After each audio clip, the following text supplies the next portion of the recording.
Hi friends, good evening. Knowledge today topic వచ్చేసి biology, cell structure and functions. Question and answers. Make a sketch of the human nerve cell. What function do nerve cells performance? Can you observe please in diagram? Nucleus, retroids, axis, myelin sheet, nerve terminates.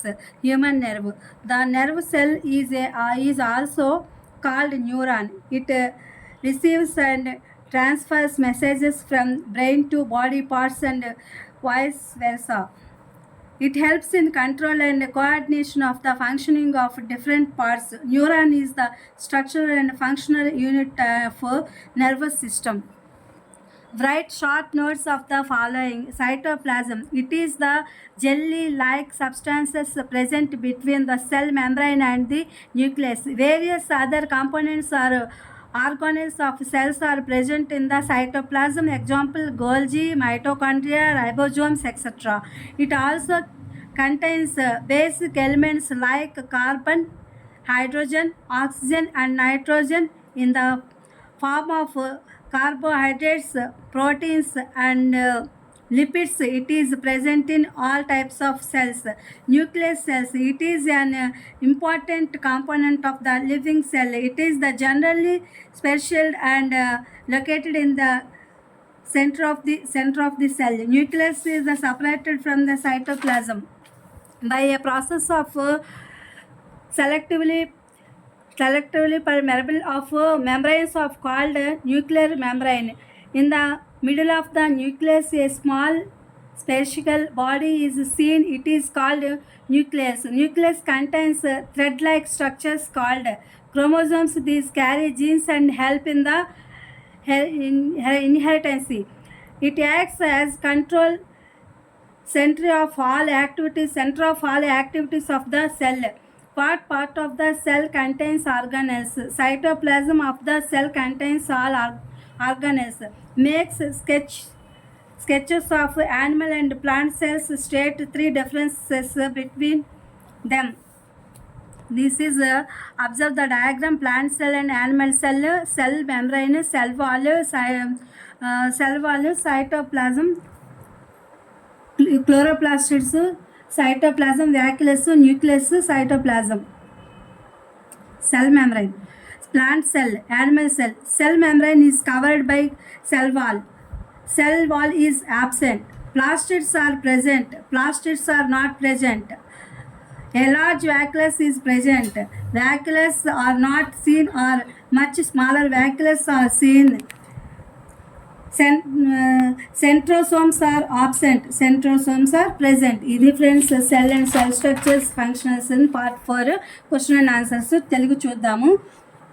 మానవ నాడీ కణం యొక్క sketch వేయండి. నాడీ కణాలు ఏ పని నిర్వహిస్తాయో సమాధానం రాయండి అంటే ఇక్కడ మనము బొమ్మ వేసి దాని భాగాలు మనం గుర్తించడం జరిగింది. మైలాన్ షీట్ని, న్యూక్లియస్, డెంట్రాయిడ్స్, యాక్సాన్స్ అనేవి వీటి యొక్క భాగాలు. ఇది హ్యూమన్ నెర్వ్ సెల్ అనమాట.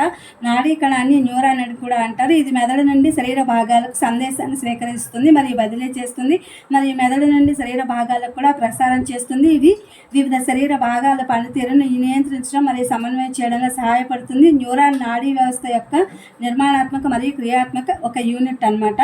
నెక్స్ట్ వచ్చేసేసి కింద వాటిని మీరు రాయండి, గమనించండి అన్నారు. సైటోప్లాజం, ఇక్కడ సైటోప్లాజం ఇచ్చాం కదా. ఫస్ట్ ఏది, ఇది కణత్వచము మరియు కేంద్రకము మధ్య ఉండే జెల్లీ లాంటి పదార్థము. సైటోప్లాజంలో కణాల యొక్క వివిధ ఇతర భాగాలు లేదా కణాంగాలు ఉంటాయి. ఇందులో గాల్జీ సంక్లిష్టము, మైటోకాండ్రియా, రైబోజోమ్లు మొదలైనవి. ఇందులో ఏముంటాయంటే దీంట్లో కార్బోహైడ్రేట్లు, ప్రోటీన్లు, లిపిడ్ల రూపంలో కార్బన్, హైడ్రోజన్, ఆక్సిజన్ మరియు నైట్రోజన్ వంటి ప్రాథమిక అంశాలు కూడా కలిగి ఉంటుంది. ఇది అన్ని రకాల కణాలలోనూ ఉంటుంది. కణం యొక్క కేంద్రకము, న్యూక్లియస్ వచ్చేసరికి కణం యొక్క కేంద్రకము. ఇది జీవకణంలో ఒక ముఖ్యమైన భాగం. ఇది సాధారణంగా గోళాకారంగా ఉంటుంది మరియు కణం మధ్యలో ఉంటుంది. న్యూక్లియస్ను సైటోప్లాజం నుండి న్యూక్లియర్ మెంబ్రైన్ అనే పిలువబడే ఒక పోరస్ మరియు సెలెక్టివ్ పొర ద్వారా వేరు చేస్తారు. కేంద్రకం మధ్యలో ఉన్న చిన్న గోళాకారం శరీరం కనిపిస్తుంది. దీన్ని న్యూక్లియస్ అంటారు. అలాగే కేంద్రకంలో క్రోమోజోములు అనే దారాలు లాంటి నిర్మాణాలు ఉంటాయి. ఇవి జన్యువులను కలిగి ఉంటాయి మరియు వారసత్వానికి ఇవి ఇవి వారసత్వానికి ఇవి సహాయపడతాయి. ఇది కణం యొక్క అన్ని కార్యకలాపాలను నియంత్రణగా కేంద్రంగా పనిచేస్తుంది అనమాట న్యూక్లియస్ అనేది. నెక్స్ట్ వచ్చేసి కణంలో ఏ భాగాలు ఉంటాయి? కణంలోని సైటోప్లాజంలో కణాంగాలు అనేవి ఉంటాయి అని చెప్తున్నారు. Next third question. Fourth question వచ్చేసి జంతు మరియు వృక్ష కణాల మధ్య వాటి యొక్క బొమ్మ గీసి మీరు వాటి మధ్య తేడాలు ఏవైనా మూడింటిని రాయండి అని చెప్పారు. ఇక్కడ మనం ప్లాంట్ సెల్ తీసుకున్నాము, యానిమల్ సెల్ తీసుకున్నాము. ఇందులో కణత్వచము, ప్లాంట్ సెల్లో వచ్చేసి కణత్వచము గోడతో కప్పబడి ఉంటుంది. ప్లాంట్లో వచ్చేసి కణకవచం ఉండదు. ఇక్కడ ప్లాస్టిడ్లు ఉంటాయి, ప్లాస్టిడ్లు ఉండవు. ఒక పెద్ద వ్యాక్యులర్ ఉంటుంది. ఇక్కడ వ్యాక్యూల్స్ కనిపించవు లేదా చాలా చిన్న వ్యాక్యూల్స్ అనేవి కనిపిస్తాయి. సెంట్రోసోములు ఉండవు, ఇక్కడ సెంట్రోసోములు ఉంటాయి. ఇది ఫ్రెండ్స్ ఇవాళ Telugu English explanation cell and cell structure functions part 4. ఇది మీకు ఉపయోగపడుతుందని వీడియో అప్లోడ్ చేసి biology and 8th class. Please my channel like share subscribe and comment. Thank you for watching. Thank you for our support.